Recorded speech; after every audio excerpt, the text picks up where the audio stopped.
E a gente está de volta aqui à Casa Cor 2023 em Brasília, no Epicentro GPS, aqui montado pela 3 Arquitetura, esse ambiente lindo, onde a gente tem gravado uma série de entrevistas, né, Paula Santana? Estamos aqui todas as terças e quintas, reunindo o melhor da informação dentro do nosso estilo de vida.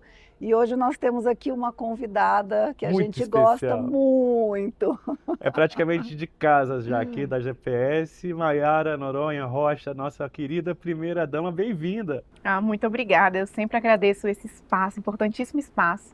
É uma forma de expor um pouco mais o que a gente vive ali nos bastidores da política. Por mais que eu não seja a política nata, tradicional, a política eleita, eu estou nos bastidores. Então, acho que é interessante a gente conseguir passar um pouco dessa informação de uma forma mais leve, né? Não daquela forma engessada, mas de uma forma leve que é preciso passar. Então, eu agradeço demais esse espaço que vocês E estão o me que as concedendo. pessoas mais gostam é de bastidor, né? Dos bastidores. A curiosidade, né? Gera uma curiosidade. Ô Maiara, até para começar, o que você achou aqui da edição da Casa Cor desse ano, aqui no Mané Garrincha, no Estádio Nacional de Brasília? Ah, maravilhosa. Eu sempre falo que elas conseguem se superar, né? A gente pensa, ah, não vai ficar parecido, ah, eu já fui no casa, já fui na Casa Cor, já conheço como é, mas a cada edição é uma surpresa e realmente está incrível. Então já vi algumas modificações que ficaram fixas aqui no estádio, isso é muito bacana, ou seja, é um evento que chega, ele agrega realmente em curiosidade. Estou construindo uma casa, quero mudar minha casa, mas ele agrega no espaço físico de uma forma permanente. E pelo que eu estou vendo, logo aqui na nossa frente, tem a parte social e cultural. Então, treinamento, a gente fala de empreendedorismo, né? Então, algo que vai ficar para sempre mesmo. O evento passa, mas deixa presentes tão importantes para a sociedade. Muito bacana. A gente está muito feliz de recebê-la aqui mais uma vez. Obrigado por ter aceitado o nosso convite. Para começar, a Paula disse que a gente gosta de bastidor, né? Você é uma primeira-dama jovem, foi mãe cedo e interrompeu praticamente uma parte, pelo menos, da sua juventude para assumir esse papel de mulher de um governador de estado. Existe alguma juventude, Maiara, dentro de você ainda ou a primeira-dama ocupa 100% do seu tempo? Caio, esse é um grande desafio. Na verdade, eu não sou tão jovem assim. Sou jovem, tenho 35 anos, então, assim, meu filho, eu engravidei já aos 30 anos. Então, acho que foi numa idade que já estava madura 100%, Aham. né? E o que eu falo é o seguinte: no começo, eu achei que a vida permaneceria igual. Então, aquela jovem Maiara poderia ser aquela Maiara. E infelizmente não é bem assim. Quando a gente passa a estar à frente do poder público, existe uma necessidade de, por mais que você não seja perfeito, você tem que procurar um certo perfeccionismo mesmo. Você tem que procurar se moldar a padrões de perfeição.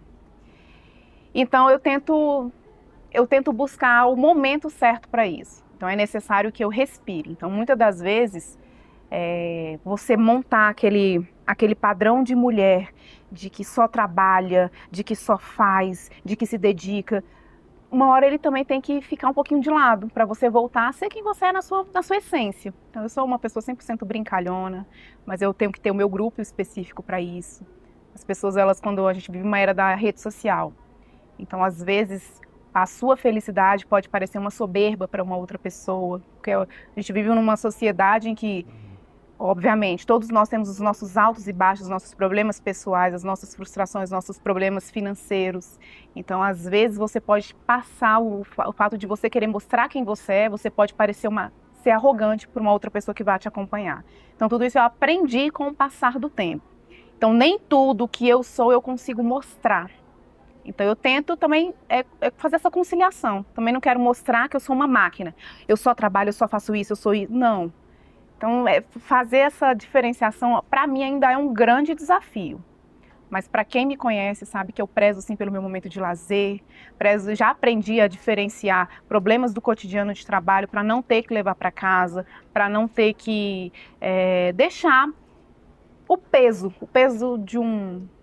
de uma instabilidade política que toma de conta do mundo inteiro. Onde existe política, existe uma instabilidade. E que essa instabilidade não tome de conta da minha vida pessoal, da minha família, da minha leveza quanto mulher, quanto mãe, quanto esposa, quanto amiga, né? Eu tenho uma vida normal. O poder público, ele passa, seja em 4 anos, em 8 anos, depende da história daquele político que está à frente. E a gente precisa saber que em algum momento a gente tem que voltar às nossas bases. Né? Eu falo isso muito para as minhas amigas, muitas olham para mim e pensam assim, nossa, como ela mudou. Mas é difícil não mudar, né? Ainda mais quando a gente olha e fala assim, o tempo vai passar, a gente tem pouco tempo, porque 4 anos passa muito rápido. Então a gente tende a acelerar. A nossa geração é uma geração que já é acelerada por si só. O mundo exige isso de nós, e na política mais ainda. Mas eu sempre faço questão de prezar pelaquela Maiara que eu era há 5 anos atrás. Quando tudo começou. Quando tudo começou. Porque você começou Maiara advogada, e aí ao longo dessa jornada na política, né, foram 2 Maiaras diferentes, a Maiara da primeira gestão e a Maiara da segunda. Você continua mantendo a sua essência, mas ali o seu comportamento, você acha que você teve alguma mudança? Você amadureceu de alguma forma? Alguma coisa te fez ser diferente quando você está ali na sua performance? A rede social me ensinou muito. Eu realmente, para quem me acompanhou, teve muitos momentos que eu não sabia lidar com as críticas. Né? E quando você se torna uma pessoa próxima, porque a figura pública não sou eu. Então, na época, eu ainda fiquei muito tentando me explicar quanto a isso. Eu não sou a figura pública, eu tento levar minha vida normal. Mas quando você está próxima de uma pessoa que está... E no caso, o Ibanez, ele é o governador do estado. Você tem que tomar muito cuidado com isso. Então, assim, eu mudei. Não na minha essência, mas no meu comportamento. Você ficou mais contida? Mais contida, com certeza. Então, nem tudo aquilo que eu gostaria de compartilhar com as pessoas que me acompanham hoje, compartilho. Não faço. Mas eu compartilho ainda muitas das coisas. Qual a intenção disso? É mostrar exatamente que, como eu falei aqui, o poder público passa. Então, hoje é o Ibanez. Amanhã é um outro governador. E assim é possível que a gente puxe lá, vamos dar um exemplo aqui, dando uma região administrativa. Eu vim de Taguatinga, Ibanez também morou em alguma fase da vida dele em Taguatinga. Então, daqui o próximo governador vai ser de Santa Maria. Vai vir uma primeira-dama de Santa Maria, e um outro governador vai vir do Lago Sul, um outro governador vai vir da Ortogonal. Não interessa, mas a gente pode puxar várias identidades. Vários momentos da vida, com personalidades distintas, com projetos diferentes, com identidades diferentes, e que cada um tem o seu direito de se mostrar. E qual a intenção de tudo isso? É mostrar que o poder público ele não é inacessível. É plenamente, a gente vem visto isso em todos os estados brasileiros, né? E é isso. Eu vim de Taguatinga, eu estudei a minha vida inteira em escolas públicas, eu passei em concurso público, almejei concurso público, carreira pública, não exerci nenhuma carreira pública. Hoje sou responsável por estar de mãos dadas com quem faz as nomeações, então eu consigo participar ativamente com ele. Estive à frente de uma secretaria, então fui responsável por nomeações de servidores públicos. Sou advogada, não estou exercendo, né, mas eu sou advogada. Trabalhei para vários sindicatos aqui no Distrito Federal. Antes mesmo de assumir o poder público, durante muitos anos da minha vida, eu sempre fui uma cidadã participativa. Então, sempre fui de ações sociais. Sempre. Então, não foi algo que surgiu com o poder público. Então, poder olhar para trás e ver de onde eu vim, onde hoje eu estou e em que eu posso contribuir, certamente me move.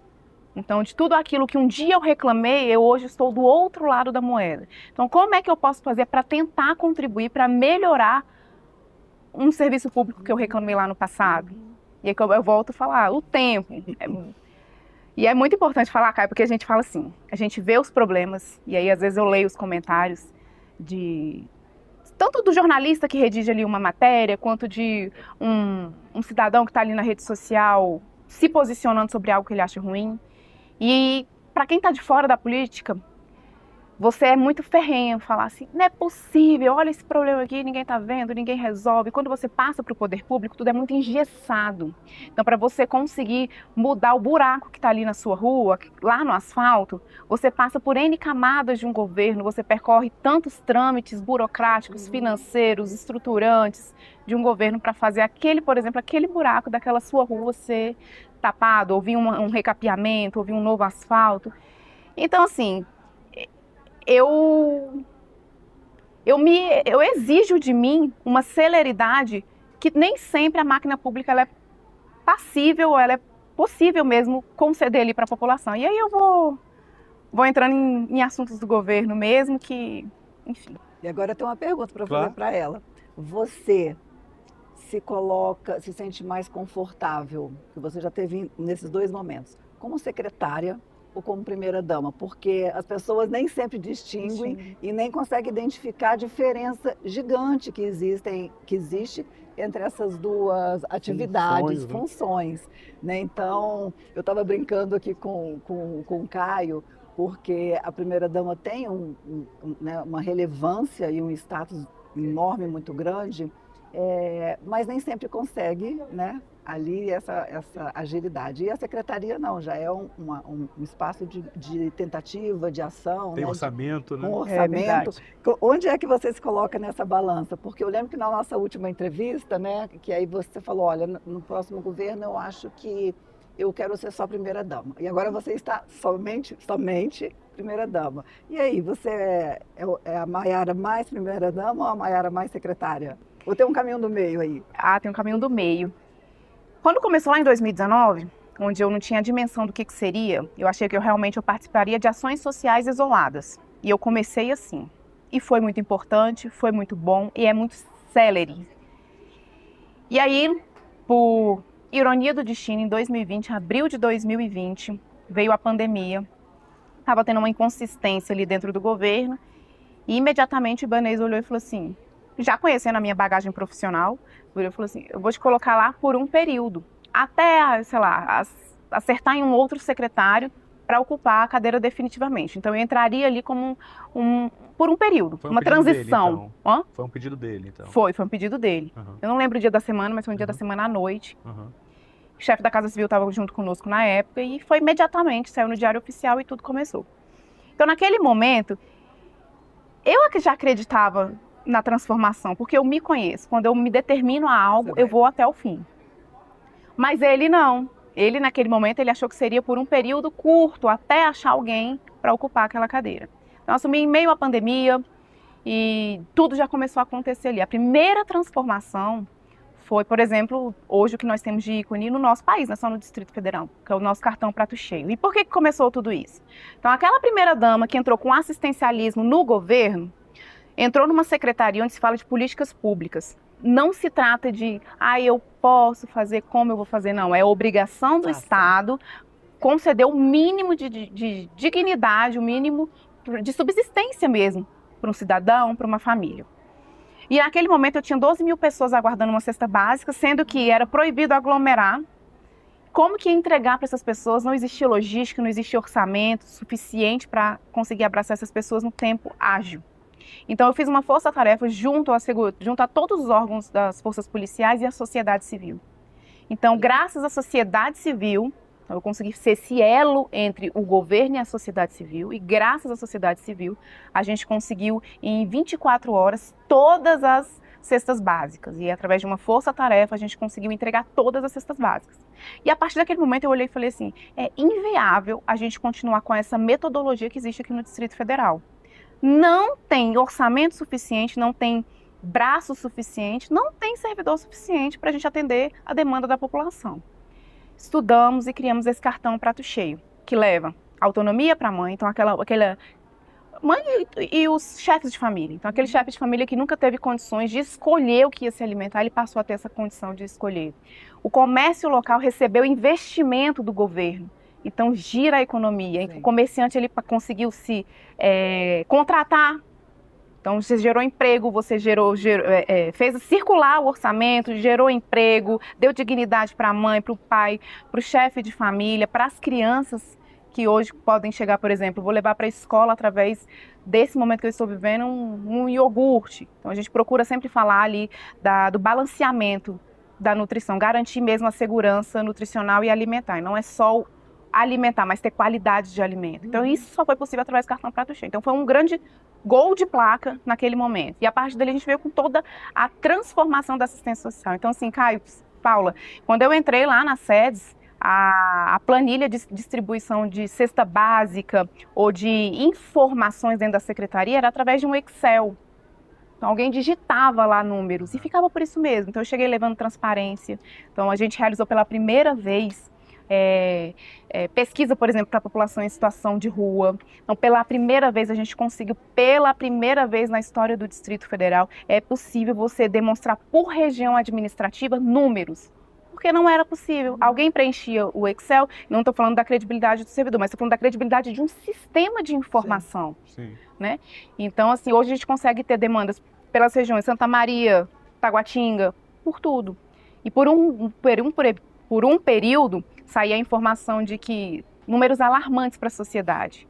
E quando uma pessoa lê um jornal, amanhece o dia lendo uma informação, ela se desespera com aquilo.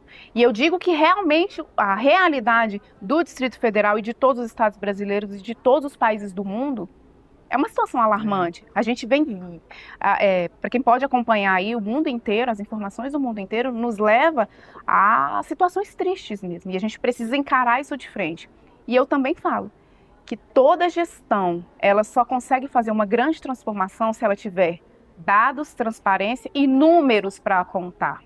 Então, você passa a ter uma credibilidade e, a partir dali, fazer uma transformação.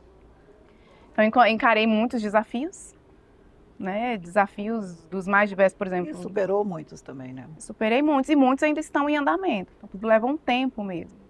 Mayara, você falou em moradores em situação de rua. A gente, em várias cidades, em Brasília, sim, mas acho que em várias cidades do Brasil, no Rio de Janeiro, São Paulo, a gente vê um número crescente dessa população em situação de rua, população em situação vulnerável. A gente sabe que tem os andarilhos que saem por uma decisão pessoal, mas tem aquelas pessoas, famílias, que não têm realmente onde morar. Existe uma solução para essa questão? Porque às vezes os próprios moradores em situação de rua não querem ir para os abrigos, relutam, preferem. Agora, chegando ao final do ano, essa população tende a aumentar por conta das doações. O governo já encontrou uma solução para essa situação? Esse é o grande desafio do mundo. Então, eu estive à frente da SEDES, né, Secretaria de Desenvolvimento Social, e a população em situação de rua, ela é prioritariamente cuidada pela Secretaria de Desenvolvimento Social, mas, obviamente, é um assunto transversal, ele percorre todas as esferas do governo e todas as camadas da sociedade. E aí a gente entra num tema muito polêmico. Recentemente também apareceu uma pesquisa falando assim, olha, o Distrito Federal é o estado da federação com maior número de população em situação de rua.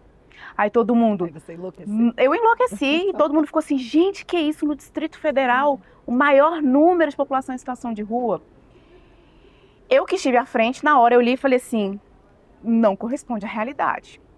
E primeiro, vamos lá, não vamos menosprezar a situação. Se fosse uma pessoa em situação de rua, 300, 1.000, 3.000, 7.000, o problema ele existe, ele tem que ser encarado. A seriedade de um governo ao lidar com essa pauta, ela tem que ser ferrenha. Mas vamos lá. Primeira coisa, recentemente eu também falei sobre o Fundo Constitucional. A gente estava falando sobre o Fundo Constitucional, a particularidade do Distrito Federal. O Distrito Federal, Brasília, é a capital do país. Nós temos digamos assim, nós não somos iguais aos outros estados brasileiros. Nós temos uma diferenciação. A nossa natureza jurídica é uma natureza híbrida. Então, Meio município, aqui ora nós somos município, ora nós somos capital. Nós não temos capital e município. Então, por exemplo, é muito fácil para o pessoal entender. Então, o estado de São Paulo, existe São Paulo capital, Rio de Janeiro, capital, Bahia, Salvador, Minas Gerais, Belo Horizonte, enfim, nós não temos isso. Então, quando sai a pesquisa falando dessa forma, ela sai com um tom de alarmar uma situação que é realmente preocupante, mas ela não diz ao certo como é essa forma de pesquisa. Aí eu fui buscar a informação. Essa é uma pesquisa que veio do Ministério dos Direitos Humanos, que é mais ou menos assim. Eu pego aqui a minha base do governo federal e analiso todos os estados brasileiros. De acordo com as informações que os estados mandam, que existe no sistema, eu consigo fazer essa filtragem. Então, se a gente for analisar da forma coerente, Brasília seria considerada uma capital, né? Então, se ela for considerada uma capital, ela seria digamos assim, um centro urbano, é literalmente um centro urbano. Então a gente teria que se comparar com São Paulo capital, Rio de Janeiro capital, Belo Horizonte, Salvador, enfim, por aí vai. A gente tem que se comparar às capitais. E nesse cenário, o que significa dizer? Nós estaríamos ali Em dezembro de 2022, que quando foi pautada a pesquisa, em dezembro de 2022 nós estaríamos na 5ª posição, sendo que Brasília, o Distrito Federal, a população, ela ora fala Brasília, ora fala Distrito Federal. A população, a nossa capital, o nosso Distrito Federal corresponde à 3ª maior cidade do país. 3ª maior cidade do país, que segundo a pesquisa do Ministério dos Direitos Humanos, em dezembro de 2022, na verdade, estaria na 5ª posição. Preocupante.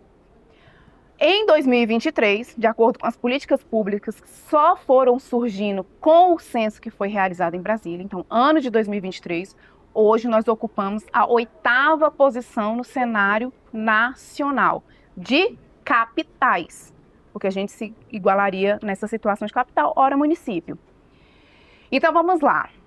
Pela primeira vez na história, foi realizado lá em 2022, antes mesmo dessa pesquisa proveniente do Ministério dos Direitos Humanos, a gente realizou aqui em Brasília o censo. Foi super divulgado pela mídia, então pela primeira vez existe um censo. O que é um censo? É um estudo detalhado de um grupo. Então, vamos falar de população em situação de rua.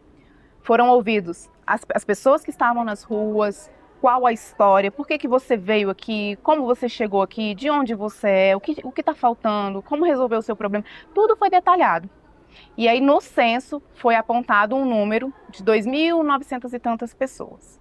E aí, voltando aqui, a orientação do Ministério dos Direitos Humanos foi no seguinte ponto. Ora, tenho aqui essa base de informações provenientes do Cadastro Único e qual foi o estado da federação número 1 no ranking como o estado da federação que mais atualizou o Cadastro Único no Brasil, o Distrito Federal.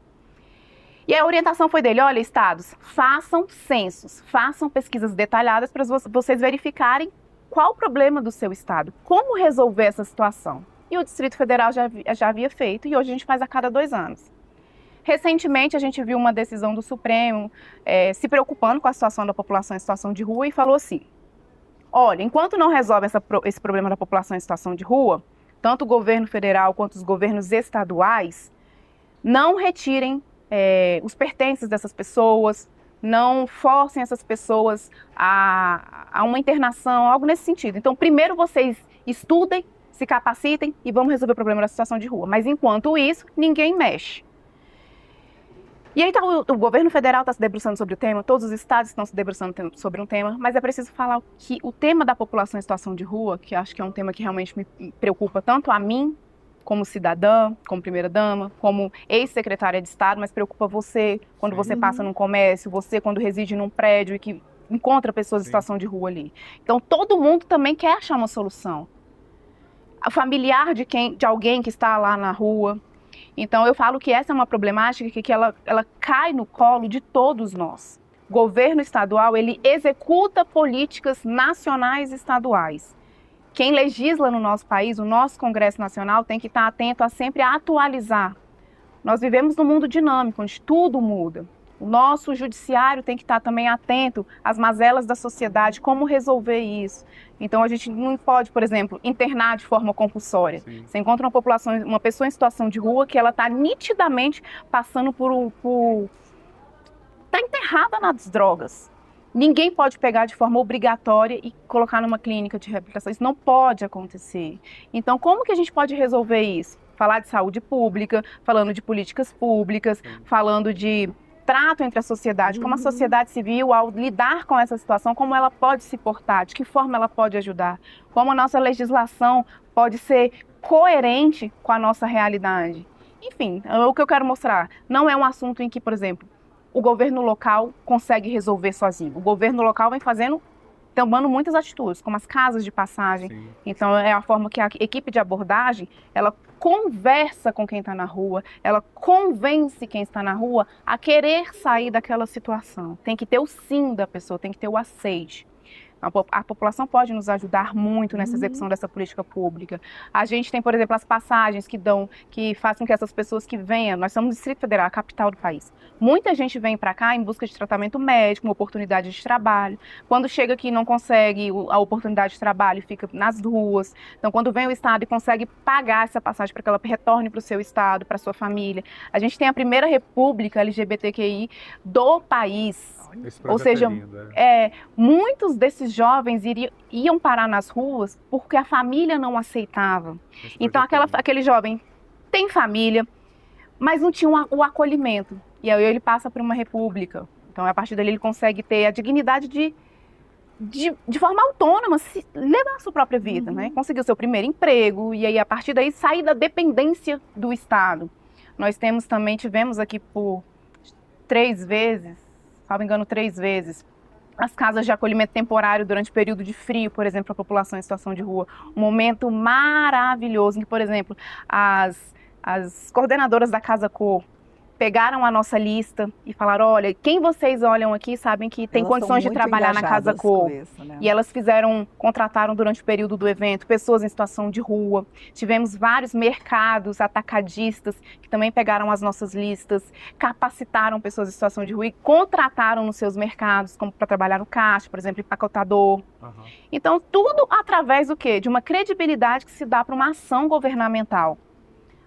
Então, assim, eu acabo entrando, por exemplo, nas campanhas do Vem Brincar Comigo, do Nosso Natal, campanha do frio. Entraram agora no calendário oficial, né, do governo. Exatamente. Então não existia. Se mudar o governo agora, essas campanhas permanecem. Permanece. É muito importante, Caio, porque, como eu te falo, diferente do que tem em outros estados, em vários estados brasileiros existe ou uma organização ou um fundo social. Brasília, capital do país, não tem. Então, ela depende o quê? Da execução por parte das secretarias. Então, por exemplo, se hoje acontece uma grande calamidade, uma casa desmorona, sei lá, acontece uma grande calamidade. Até você movimentar toda a máquina pública vai levar um tempo. Quando você tem a sociedade civil participando ativamente, você consegue isso em questão de minutos, de horas. Então, as campanhas, elas vêm para ajudar nesse ponto. Brinquedo não é considerado política pública, mas eu falo que brincadeira de criança é coisa séria. É através de um brinquedo que você faz diagnósticos de doenças, é através de um brinquedo que você ensina uma criança a se relacionar com outra criança, você ensina ela a externar o seu lado emocional, você junta criança, mãe, pai numa brincadeira, você trabalha todas as potências de uma criança através de um brinquedo. Isso quem consegue realizar é a sociedade civil. Então, o governo é só um Estado. A campanha do agasalho. Então, por exemplo, a gente consegue levar o aconchego e, por exemplo, ao levar um cobertor numa abordagem de rua, porque a gente não doa na rua, mas ao levar um cobertor, você consegue convencer, olha, uma conversa, abre ali um espaço para você convencer aquela pessoa a sair daquela rua, a ir para uma casa de acolhimento, a voltar para a casa da sua família. A gente trabalha por N, e eu me surpreendi, foi um fato que eu não contava, eu tenho certeza que muita gente não consegue imaginar. Tem pessoas em situação de rua que são filhos de gente rica, são filhos de pessoas ricas. Então você olha e fala assim, ai, pessoa na rua, porque o governo não dá casa, porque o governo não faz. Falta um aceite, às vezes, da família. Por quê? Por qualquer problema que seja. Então a gente tem visto que a gente tem vivido aí tempos estranhos. Então, ao você olhar para pessoas em situação de rua, você não pode generalizar. Nem todas ali precisam de uma casa de acolhimento. Nem todas ali precisam de tratamento médico. Cada um tem sua realidade, cada um tem que ser encarado de uma forma distinta. Por isso que esse é o grande desafio. Então é preciso realmente que a população entenda isso, para que juntos a gente consiga solucionar. Eu me coloco, por exemplo, sei lá, vamos colocar aqui na posição de um empresário que tem a minha loja aqui na Asa Sul, encontra uma pessoa em situação de rua na porta do meu comércio. Aí ele liga lá na sede e fala assim, ó, tem uma família aqui na frente do meu comércio, eu quero que vocês mandem alguém aqui para tirar essa família, como se fosse drive-thru, né? Entendeu? Vem aqui, pega, tira e resolve. O poder público não faz isso, o poder público não retira a pessoa em situação de rua, por quê? Além de não poder, ela é uma pessoa. Ao mesmo tempo, o comerciante também está sendo impactado de uma forma. Então, vamos falar sobre casas de acolhimento. Por quê? Porque é nos grandes centros urbanos em que há uma concentração de população em situação de rua. Quando você vai em Paris, onde você encontra uma maior população em situação de rua? Na capital. Quando você vai nas grandes viagens que a gente faz por aí, é sempre onde tem um turismo maior circulando, acontecendo. Então você vai no Rio de Janeiro, onde você vai encontrar uma população em pontos específicos. E assim sucessivamente. E aqui em Brasília da mesma forma. Então não existe essa possibilidade de a gente falar assim, ó, vamos abrir uma casa de passagem lá na divisa com Tocantins. Não vai resolver o problema. Mas a população precisa entender isso. Então, é preocupante para o lado do comerciante, do empresário, que é impactado com isso, e é preocupante para o lado dos moradores ali daquela região, que tem um certo receio, que tem medo, que tem preconceito. E também preocupante por lado daquela pessoa que se encontra em situação de rua, de não se sentir abraçada, de não se sentir um ser humano. Então, o desafio, ele é constante, ele é eterno, e essa forma de que a gente divulga aqui. Então, para quem acompanha hoje a GPS, é um público de classe média, de classe alta, que olha para a população em situação de rua e fala assim, eu quero ajudar, como é que eu faço para ajudar? Existe uma possibilidade de tentar resolver de uma forma mais rápida? Então, a forma mais rápida e aí eu vou tentar me colocar como lado da ex-secretária de Desenvolvimento Social, não doe esmola, doe dignidade. Como você pode doar dignidade? Pegando um telefone, fazendo uma ligação, e não uma ligação, ó, vem aqui e retira. Mas olha, eu tô aqui com fulano, conversei com fulano quer sair dessa situação, como é que a gente pode fazer para ajudar? É orientar. Então, assim, é mostrar que aquela pessoa, ela pode sair. Nós temos vários exemplos maravilhosos aqui, Paulo, em Brasília, de ex-moradores de rua que se superaram. Temos juízes, pessoas que viraram juízes. Essas temos histórias são empresários, né? pessoas que passaram na UNB e que hoje trabalham, por exemplo, na assistência social. Temos diversos exemplos. Não, você tá falando aqui, eu estou pensando, Caio, a última vez que nós estivemos com ela, de novo, faz tempo também, já tem um tempinho que você não aparece, não dá entrevista. E eu estou pensando aqui, estou te ouvindo, assim, vivamente, e eu estou pensando, você continua extremamente engajada. Né? Muito, isso aí tomou conta da sua vida de uma maneira, né, avassaladora, e isso já é tudo misturado com você, né, com a sua rotina, com a sua essência. Mas na última vez que estivemos juntos, você disse que você, como primeira-dama, você ia desacelerar, você ia cuidar mais da sua família, mais de você. Verdade. Eu desconfiei. O Caio deu uma risadinha, mas estamos aqui um tempinho depois. E a minha pergunta para você é essa, você está cumprindo? Não estou cumprindo, é verdade.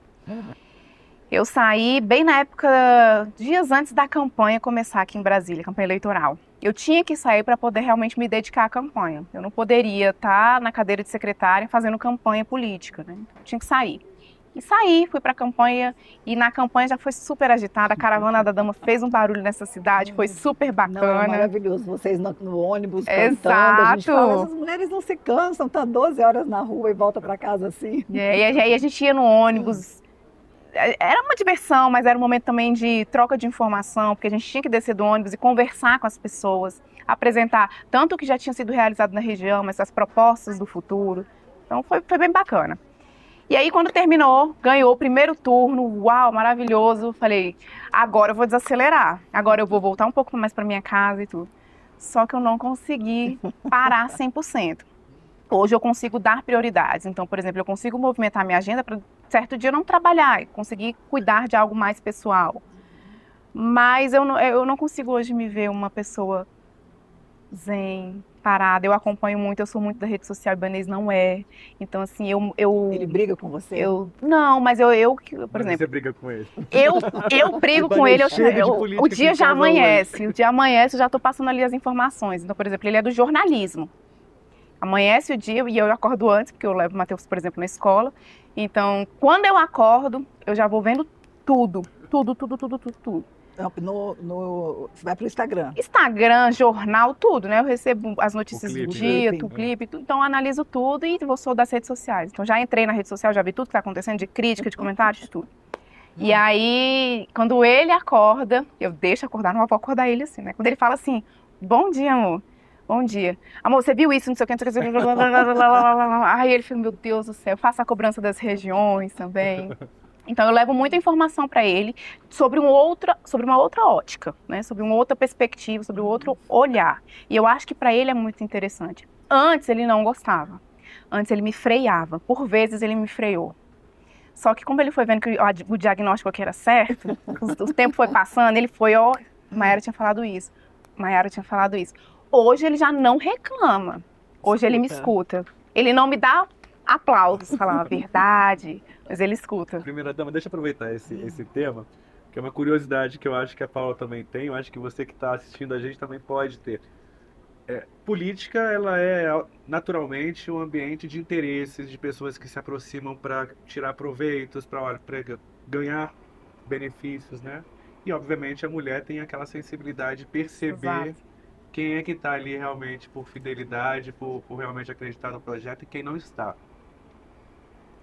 Vira e mexe, esse sentimento aparece e fica ali no ouvido. Cuidado com essa pessoa, Ibanez. Todos os dias, Caio. Todos os dias. E muita gente, é muita gente. É muita gente. Eu analiso muito. Só que o que eu vejo assim de diferença, eu não vou dizer se é homem ou mulher, eu acho que é a questão mais do político que já incorporou a sua responsabilidade. Como eu falei, eu sou uma política agregada, eu não sou a política em si. Então eu acho que eu olho com um olhar mais frio para a situação. Ele é o político, ou seja, tem certas coisas que eu falo para ele, cuidado com fulano, eu vi isso, eu sei disso, não. Que se ele for me ouvir ao pé da letra, ele não vai fazer nada, não vai conseguir fazer nada, porque ele precisa, porque, enfim, por N situações, ali, né? mas ele fica em alerta. Então é isso que eu acho interessante, é importante. Por eu ser parceira dele mesmo, né? É não desencorajá-lo, mas alertá-lo quando possível e principalmente acolher. Então, assim, é difícil estar no lugar dele. Eu fiquei numa secretaria e com um problema interno de secretaria eu surtava por vezes. Então, imagina ele que está no macro, onde é problema de todos os lados a todo momento, 24 horas, e a esposa levando mais problema. Então, eu tento compreender muito. E hoje, bem mais amadurecida, né? Bem diferente do que eu era 4 a 5 anos atrás. Hoje eu consigo filtrar algumas informações para ele. Mas eu acho que a base assim, de curiosidade que eu acho que ninguém sabe, mas que é o que a gente vive, quem atualiza ele das informações sou eu. Essa aí foi o furo do dia. Agora, olha, você falou de parceria, você falou de acolhida, né? Isso é um casamento de verdade. E você foi muito posicionada e admirada por muitos nesse fatídico episódio do dia 8 de janeiro, né, que culminou no afastamento do nosso governador eleito, né, pela maioria dos votos. E você foi ali aguerrida na história. E a gente do lado de fora, e até quem te conhece um pouco mais, viu você muito forte ali, muito abraçada na causa da família e de protegê-lo de alguma maneira. E eu queria perguntar isso para você, né? Como foi esse episódio que você realmente foi ali, foi uma luta silenciosa, mas claramente você se colocou. E o quão difícil foi isso para você? E para ele também? Não, foi o terror e pânico que a gente viveu ali, né? Então, no dia mesmo, no dia 8, nós estávamos acompanhando. Houve uma prévia. Então, toda aquela construção, houve uma preparação. Então, seja com as autoridades do governo federal, do governo local, todo mundo que estava nos bastidores ali participou ativamente de um acompanhamento de notícias. E aí, no dia, poder acompanhar aquilo da televisão gerou um choque nacional. E pra gente não foi diferente. Então, era telefone o tempo todo, cobrança e tudo. Eu vi diante de mim ali um cenário inexplicável do que estava acontecendo. Então, o afastamento dele mexeu comigo, não só enquanto esposa dele, mas como cidadã. Né? Olhar que tudo estava acontecendo, sabendo da realidade de tudo que estava acontecendo e ver aquilo ali, um governador eleito, enfim, foi assustador. E eu vi Ibanez, pela primeira vez eu vi o Ibanez realmente chorar chorou por vezes. Verdade. Você imagina, você se coloca no lugar. Não, eu coloco. independente se você gosta ou não, você tá naquela situação de ver assim a sua vida, e eu não falo nem só sua vida como governador, não. A nossa cidade sendo Não, é a destruída. sua cidade sendo destruída, é a sua eleição, tudo que você lutou para estar ali no cargo, mas principalmente você, ser humano. É você, eu tenho certeza, ele nunca falou sobre isso, mas eu olhava para ele e eu via nele, porque eu me via naquela situação, de você olhar para trás e falar assim, onde eu vim parar? O que eu fiz da minha vida? Porque aí você pensa nos seus filhos acompanhando aquela situação, você pensa em tudo que você construiu, tudo, sabe? Você começa a pensar em todas as situações mesmo. E de algo que ele não tinha menor ingerência, a menor responsabilidade, né? Então, assim, a gente fala, como eu falei lá no começo da nossa entrevista, serviço público é uma área transversal, você percorre todas as camadas públicas, você depende de todas as pessoas, de todos os órgãos, seja do executivo, seja do judiciário, seja do legislativo, é um dependendo do outro, você é o grande administrador, você bate no peito e chama a responsabilidade para si, mas você depende de outras pessoas, de outros seres humanos, de outras camadas mesmo. Então, assim, foi realmente assustador. Eu me apeguei, eu sou católica, eu sou muito apegada à minha fé, e eu também busco também nos meus louvores, né, força, porque tem um momento da vida que a gente realmente não tem para onde ir, em quem buscar força. Você se sentiu sozinha? Eu me senti, na verdade, o alicerce dele, né, eu me senti na obrigação de ser forte. Porque, como eu falei, eu estava diante de um homem que estava sensibilizado. E de onde saiu essa Estava força? batido. Caiu de E, Deus. de certa forma, você estava abalada também. Eu estava abalada, mas eu não podia transparecer o abalo. Quem imagina eu choramingando lá para ele, ai, por que aconteceu isso? Não, então assim, eu tive que manter forte, essa força realmente eu encontrei em Deus. E aí, justamente, parece ironia do destino, né? Mas eu comprei o meu pacote de viagens para a cidade de Israel, né? Terra Santa, Eu lembro. em Essa história é maravilhosa, né? em novembro de 2022. Eu nem queria ir, porque eu já tinha ido a Israel no começo do ano de 2022, então eu já tinha conhecido, para mim bastava. E aí uma missionária que me acompanha falou, não, eu tô montando um grupo, vamos. E ela insistiu comigo tantas vezes, e eu, não. Aí um determinado dia eu olhei para ela e falei assim, mas por ela, olha só, eu achei que eu estava querendo ajudar ela. Aí eu falei, ai, tá bom, vou. Aí comprei o pacote, outubro, novembro mais ou menos. Comprei o pacote, fui pagando o pacote, aconteceu tudo isso no dia 8 de janeiro. Então quando estava chegando ali a dia da viagem, no dia 15 de março, ou seja, eu saí de Brasília no dia 14, né? Acho que foi dia 14, dia 13, dia 14, sei lá, enfim, saí de Brasília, fui para São Paulo, de São Paulo, Israel. E o Ibanez mesmo falou para mim assim, você não vai viajar, eu estando nessa situação aqui, né? Aí quando ele falou no primeiro momento, eu concordei, eu falei, realmente não faz sentido. Aí o homem tá na pior, aí eu vou viajar, né? Aí fiquei sozinha pensando, e depois eu falei, quer saber de uma coisa? Agora é que eu vou mesmo. Aí expliquei pra ele, falei, amor, eu vou. Eu preciso disso, você precisa disso, eu vou buscar a bênção lá. Aí acho que na hora ele pensou também assim, o Ibanez não é muito de externar, ele guarda muitas coisas pra ele. Eu acho que naquele momento ele olhou e falou assim, por que eu vou impedir ela de fazer? Deixa ela ir.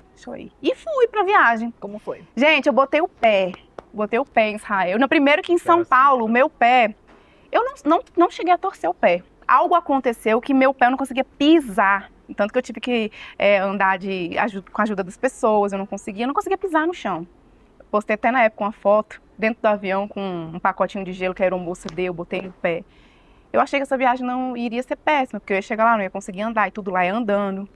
Enfim, botei meus pés em Israel. 3 horas depois que eu tinha pousado em Israel, eu já estava no hotel, na verdade. Lá já era bem tarde, lá é 6 horas a mais, né? Já era bem mais tarde. Eu falando com o Ibanez, até então não tinha acontecido nada. E aí desliguei, fui tomar banho. Quando eu saí do banho, meu celular...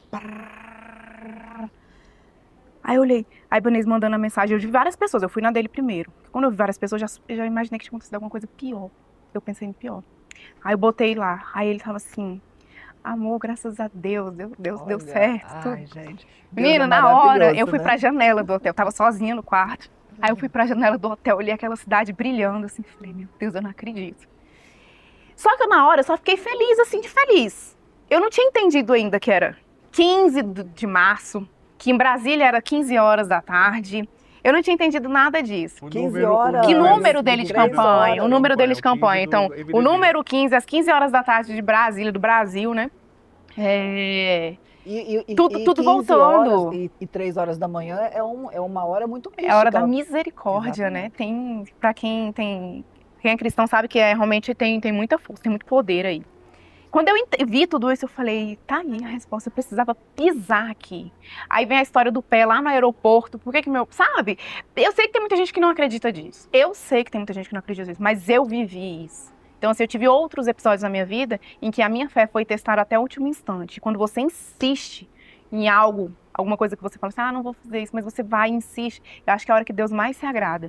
Que é onde ele realmente... Não é que Deus testa a nossa fé, não, Deus não quer que aconteça nada de mal. Mas eu acho que você é testado, forjado muitas das vezes. E aí, você ou passa por uma fase ou você não passa.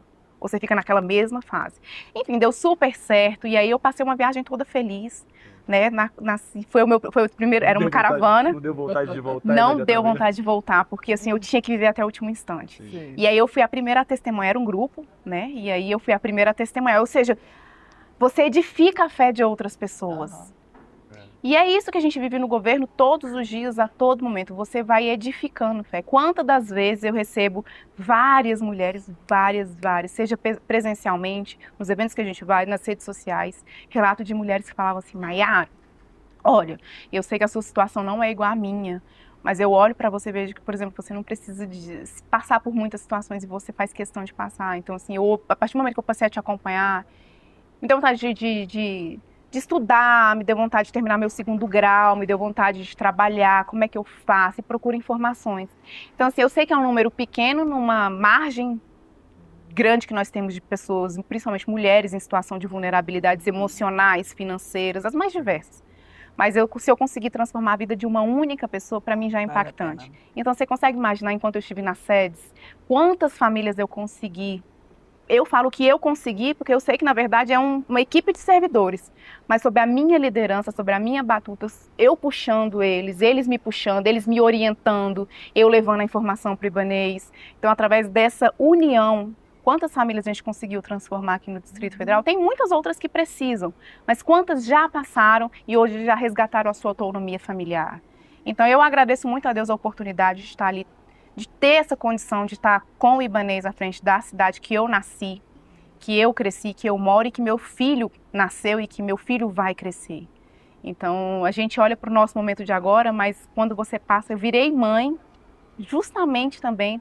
Meu filho nasceu no dia 15 de dezembro, então assim, eu virei mãe e ao mesmo tempo virei a mãezona do DF. Então eu não posso só olhar para o meu filho só para dentro da minha casa. Sim. Eu entendo que eu tenho uma obrigação perante essa cidade e que no que eu puder contribuir, eu vou contribuir. E vou tentando realmente ultrapassar barreiras. Eu falo o tempo todo, eu não sou perfeita. Eu sei que tem muita gente que olha para mim, fútil, não sabe o que a gente passa aqui na nossa região, não sabe da realidade. Pessoas que não conhecem a minha trajetória de vida. Né? Eu realmente nunca passei necessidade na vida, mas como eu falei, eu sou filha de 2 servidores, a característica de Brasília, filha de 2 servidores públicos aposentados, estudei escola pública, andei de transporte público, transformei as minhas dificuldades do passado em energias em hoje para poder contribuir. O Ibanez também é igual, a história dele é praticamente igual a minha. Filho de 2 servidores públicos, também passou muita dificuldade. Por um período, por uma doença que o pai dele teve que morar com a avó no Piauí, então teve esse afastamento da sua base familiar, mãe e pai, para poder morar com a avó. E mesmo assim, diante da dificuldade, ele conseguiu chegar no topo, sim. O Ibanez hoje ele é um homem realizado, o que posso dizer? Acho que a parte pessoal dele é realizada, a profissional não. Eu falo que é a mesma coisa, assim, a gente não se realizou, a gente está se realizando. Eu tenho certeza que ele ainda está se realizando enquanto profissional. Vocês estão no lugar de vocês, né? Onde Deus colocou, vocês exatamente. estão no lugar certo. E com muita vontade de fazer, com muita vontade realmente de mudar muitas realidades tristes. Elas existem e eu falo, é muita coragem, sabe? É muita coragem de bater no peito e puxar para si uma responsabilidade gritando aí no mundo inteiro. As dificuldades, geralmente, elas têm 2 possibilidades. Ou elas fortalecem muito, ou elas destroem de uma vez por todas. Na sua avaliação, essas dificuldades que vocês passaram depois do 8 de janeiro, serviram para fortalecer a união de vocês? Ah, com certeza. Eu falo assim, foi muito ruim o que a gente passou. E a gente ainda está passando, né? Nada que a gente está vendo que o Brasil ainda está discutindo o mesmo assunto. Ressaca, né? Tudo está ainda circulando, né? Não acabou. Mas ao mesmo tempo te deixa em estado de alerta. Aquilo que pode estar morno te deixa mais em estado de alerta. Então, assim, em tudo, você tem que tirar os pontos positivos também. Por pior que seja a situação, você tem que saber tirar os pontos positivos. E eu acho que foi mais isso, de realmente estar em alerta. Nada nessa vida é estável, nada no poder público é estável e é preciso que a gente esteja atento 24 horas em cada cantinho. É isso que eu te falei. Ele é o governador, então ele tem N pessoas trabalhando numa base direta com ele, nos cargos de secretário, dirigentes de empresa, mas tem milhares de pessoas abaixo também trabalhando e tem outras milhares de pessoas ao redor. Então, você tem que confiar, mas você tem que saber cobrar, você tem que saber se impor, você tem que saber recuar, tem que fingir que não vê muitas coisas, e é isso, é o grande desafio. Maiara, existe mais aí uma jornada, mas já são 2 mandatos. Quais são os seus planos depois desse governo? Você tem um plano, um desejo, um sonho de permanecer na vida pública de alguma maneira, ou você tem outros projetos? Essa é a pergunta que eu mais recebo, Paulo. É a pergunta que eu mais recebo. Todo mundo quer saber. Todo mundo quer saber. É a pergunta do milhão. E é a pergunta que o Ibanez mais cala também, né? Então, eu fiquei por 3 anos na certeza de que não, eu não vou fazer, não quero, não gosto, não sei o que, não sei o que. Só que depois, como você falou isso, você falou exatamente. Quando a pancada vem, ou você se fortalece ou você declina. Comigo, eu levantei. Então, o que aconteceu? Eu entrei na Secretaria de Desenvolvimento Social e só recebi paulada mesmo.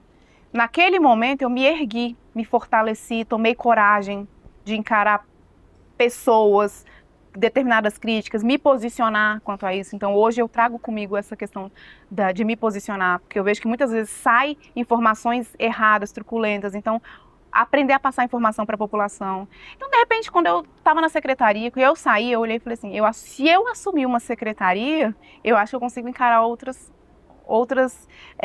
atuações, outros desafios mesmo, na política mesmo.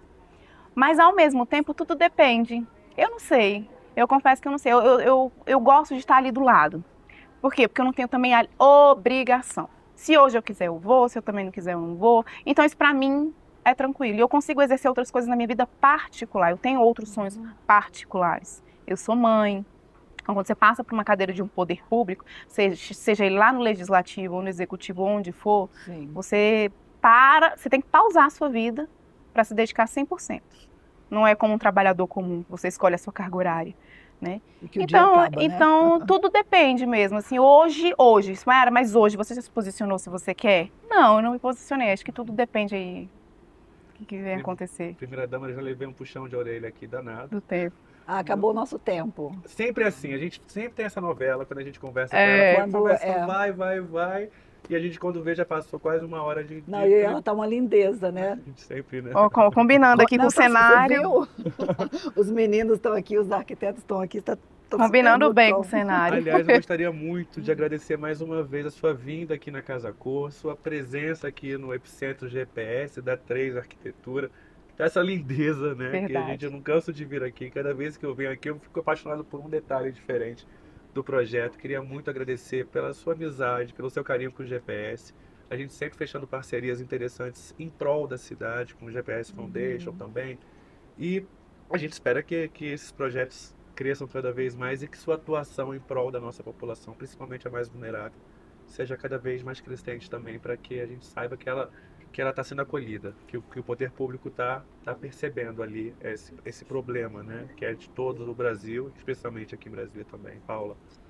E eu te agradecer de mulher para mulher a sua transparência, a sua clareza, a sua objetividade e a sua doação. Você é uma mulher que todos nós admiramos legal. muito, muito mesmo.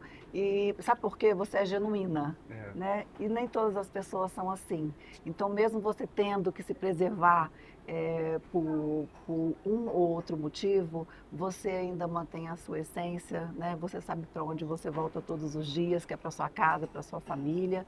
E você inspira muitas mulheres. Então eu quero te agradecer por nos ceder esse tempo e certamente por impactar a vida de tantas pessoas que estão te ouvindo aqui agora. Ô, Paula, deixa eu até te interromper, porque eu brinco com Maiara, que eu falo que a Maiara, quando quem não conhece, ela chega pequenininha, uma menina bonitinha, com essa carinha, Aí ela toda vai, arrumadinha, e quando ela começa a falar, ela se transforma num mulherão, de Olha, uma maturidade, de uma consciência, de uma clareza. eloquência, né? É, É assim que de repente você, cadê aquela menininha? Continua ali, mas sim, você junta as coisas e fica uma mistura é, linda. é Parabéns, exatamente Maiara. A isso. gente gosta muito de você de ah, verdade. Não desista jamais eu dessa sou missão. suspeita para falar de vocês dois, né? São pessoas que realmente surgiram no momento da política, em entrevistas mesmo, em momentos profissionais, mas que eu realmente carrego para a minha vida. São pessoas que eu realmente até busco ali para ter um feedback de como que é.